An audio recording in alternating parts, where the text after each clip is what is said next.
And good morning and welcome to everybody. Thank you so much for joining us today. My name is Greg Anrig. I'm Vice President of Policy and Programs at the Century Foundation, and we're one of the three co-sponsors of today's event, Inequality Begins at Birth, Child Poverty in America. The Century Foundation is a think tank that was founded in 1919 by Edward Filene, who's probably better known for also founding Filene's Basement, the store up in Boston. Over the 95 years that we've been around, we've published many studies about the evolution of poverty in the United States. One of the more recent ones we did came out a couple of months ago, was written by one of our fellows, Paul Jargowski, who found that there's never been a time in the United States when there's been more neighborhoods with high concentrations of poverty. That is, neighborhoods where there are 40% or more people below the poverty line. So there are more neighborhoods like that now than ever before in American history. And he also found that over the past decade, most of the increases in the number of such neighborhoods have occurred in small and medium-sized metropolitan areas. So we and the other two sponsors of this event today feel strongly that the issue of poverty, and especially child poverty, deserves much greater attention and should be much higher on the national agenda than it is. And that's the main reason we organize, and that's the main reason I think all of us are here today.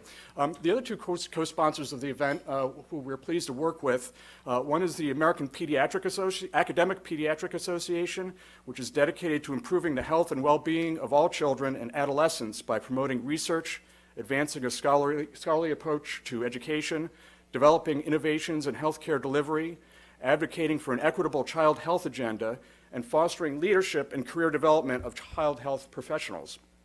The Roosevelt Institute, which like us is based in New York City, and we do all kinds of work together and are always very thrilled to have an opportunity to collaborate.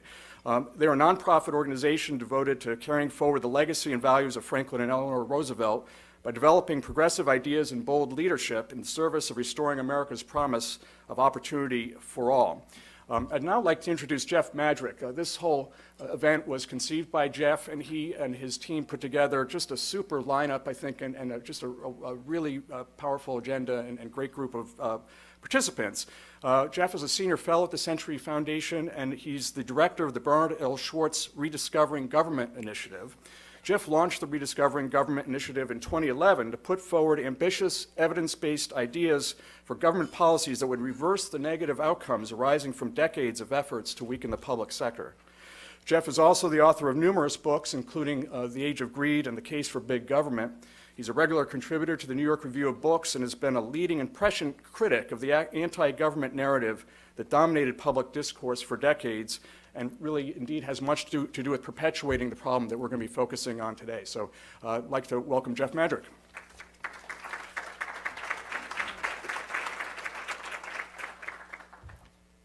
Well, we're excited to see you all.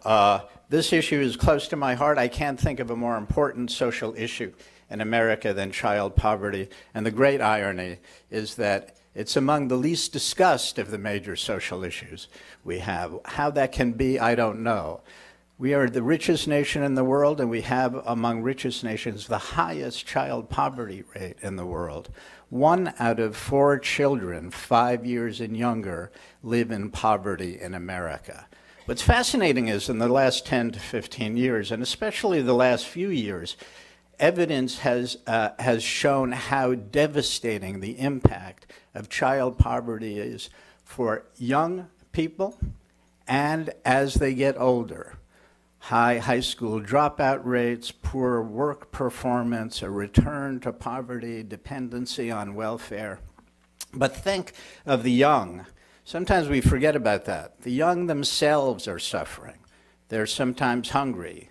They're dealing with anxieties all the time. They can't articulate those anxieties.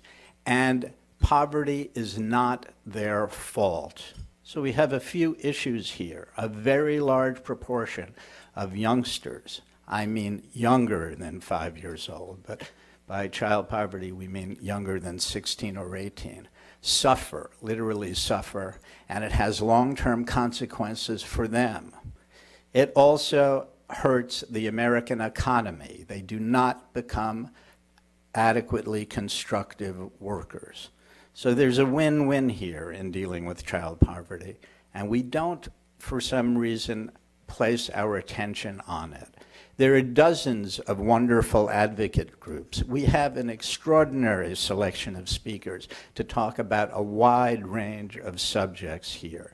And yet we can't get this poverty rate down. So let's keep that in mind. That's our objective, coming up with policies to get it down. We have 3 broad panels, one to discuss the general issues, another to discuss the solutions, and a third to discuss how working parents are at the heart of how to get parents to work, which is the heart of poverty, needless to say.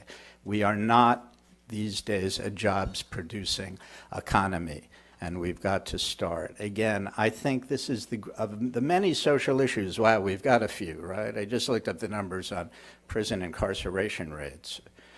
For people in America. We imprison 780 or 90 per 100,000 people in America. Mexico imprisons 200 compared to our 783. Italy is more or less the highest in Europe. I may have that slightly wrong. They imprison 110. That's a close second for social issue concerns in America, in my view.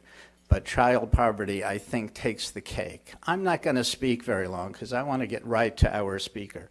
We are delighted to have Cory Booker here, a new senator, the junior senator from New Jersey, whose political career seems, from the outside at least, to be meteoric.